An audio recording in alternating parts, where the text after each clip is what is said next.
قوم اگر کبھی کو مسئلہ پوچھتی ہے تو بڑا عارضی سا، رب دا طالب کوئی نہ ملیا، جو ملیا طالب زردہ ہو۔ حضرت سلطان باؤ فرماتے ہیں کہ مطلب کدھر گئے لوگ جو رب کو طلب کرتے تھے، جن کی خواہش تھی کہ ہمیں اللہ کا قرب نصیب ہو، پیارے رسول صلی اللہ علیہ وسلم کی معرفت کا ذوق ہمیں نصیب ہو، وہ کہاں گئے؟ ہمارا ایک مقصد تھا، دیکھیں نا بڑا پیار آتا ہے اللہ کو اس بندے پہ۔ حضرت علامہ اسماعیل حقی رحمۃ اللہ علیہ فرماتے ہیں کہ اللہ نے فرشتوں سے کہا کہ میں نے انی جاعل فی الارض خلیفہ، زمین پہ نائب بناؤں گا۔ قالوا تجعل فیہا من یفسد فیہا ویسفک الدماء ونحن نسبح بحمدک ونقدس لک قال انی اعلم ما لا تعلمون۔ فرمایا میں زمین پہ نائب بنانے والا ہوں، تو کہنے لگے یا اللہ وہ تو فساد پھیلائے گا، خون ریزی کرے گا۔ تو اللہ نے فرمایا جو تم جانتے ہو وہ میں، جو میں جانتا ہوں وہ تم، جو میں جانتا ہوں وہ تم نہیں جانتے، تمہیں نہیں پتا۔ تو علامہ اسماعیل حقی فرماتے ہیں وہ کیا تھا جس کو فرشتوں کو نہیں پتا تھا؟ فرماتے ہیں یہ وہی انسان کے اندر جو اللہ کے قرب کے متلاشی ہونے کا جذبہ تھا، فرشتے اسے جانتے۔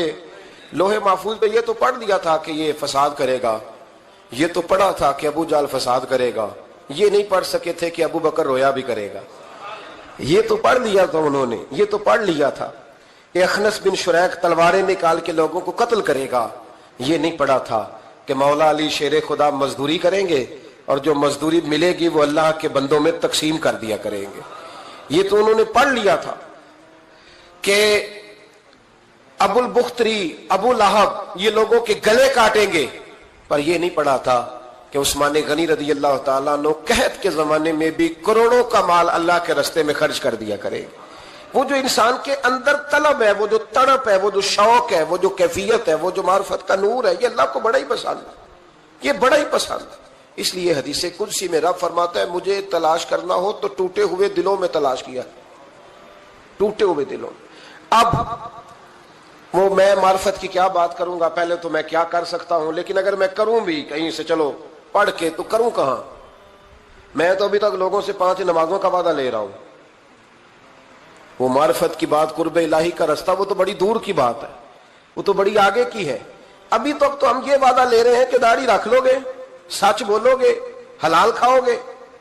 مطلب وہ جو ہمارے بزرگوں نے لکھا، وہ جو جذب ہے، وہ جو کیفیت ہے، وہ جو عبادت ہے، وہ جو تڑپ ہے، اور وہ پھر جو ایک مقام ہے کہ انسان اپنے رب کی اس طرح عبادت کرے کہ وہ اپنے رب کو دیکھ رہا ہے، وہ جو ایک مقام ہے۔ اور کم از کم یہ نہ ہو تو حضور فرمانے لگے اتنا تو ہو کہ رب تجھے دیکھ رہا ہے، لیکن وہ تو درجہ ہے نا بڑا آگے، ہم اسے بڑا آگے کی بات تصور کرتے ہیں، لیکن حضور نے اپنی امت کے لیے اسے ضروری قرار دیا۔ بھائیو تھوڑا سا نا آگے اٹھ کے، مطلب بڑے بڑے آدمی بن گئے ہم لوگ، بڑے بڑے آدمی کیسے بن گئے کہ جس کے پاس پھوٹی کوڑی نہیں ہوتی تھی اس کے اکاؤنٹ میں کروڑوں آ گیا تو وہ کہتا میں بڑا آدمی بن گیا۔ جس کے پاس سائیکل نہیں تھی تو اب وہ 1.25 کروڑ کی کار پہ پجاروں پہ بیٹھتا ہے تو کہتا ہے میں بڑا آدمی۔ تو اس طرح تو انسان بڑا نہیں بنتا، بڑا تو تب بنے گا جب تیرے دل میں رب کی معرفت بڑی ہوگی، جب اللہ کا قرب بڑا ہوگا، جب تم متلاشی ہوگا اس کے راستے کا۔ بہت سارے راستے ہیں اللہ کی طرف جانے کے، لیکن 3 باتیں قرب الہی کے لیے ہمارے بزرگوں نے بڑی زبردست لکھی ہیں۔ سب سے پہلی بات یہ ہے، صوفیاء فرماتے ہیں کہ اگر رب کا قرب چاہتے ہو تو ہر وقت اپنے رب کی رحمت کی امید رکھا کرو۔ خوش نہیں ہوئے آپ اس بات سے؟ ہر وقت اللہ کی رحمت کی، اور فرماتے ہیں دل سے امید رکھا کرو اور زبان سے اپنے رب کی رحمت کا ذکر کیا کرو۔ ہر وقت کہا کرو کہ میرا اللہ بڑا ہی مہربان، میرا اللہ بڑا ہی کریم۔ ہمارا پتہ کیا حال ہے؟ شکر بھی شکوے کے انداز میں۔ کیا حال ہے؟ کہتے بس جی بس شکر ہے الحمدللہ۔ تو یہ کون سا شکر ہے جی؟ یہ تو آپ نے کہا ہے کہ بڑا تنگ ہوں میں اپنی زندگی، یہ شکر ہے؟ ہر وقت یہ کہے کہ میرا اللہ بڑا ہی قریب ہے۔ دیکھیں نا بسم اللہ شریف ہر کام سے پہلے معنی کیا ہے؟ بسم اللہ الرحمن الرحیم، یعنی تو کہہ اس رب کے نام سے جو بڑا ہی مہربان ہے، جو نہایت ہی رحم کرنے والا ہے۔ ہر وقت کہہ کہ میرا اللہ بڑا مہربان ہے، میرا اللہ بڑا رحم۔ ہر وقت وہ خاص ذوق، وہ درد، وہ شوق، بس تو کہے کہ یار جو اللہ نے مجھے دیا ہے وہ شاید اللہ نے کسی اور کو دیا ہی نہیں۔ تیرا یہ ذوق بنے، تیرے اندر اللہ کی رحمت کے ساتھ خاص تعلق پیدا ہو۔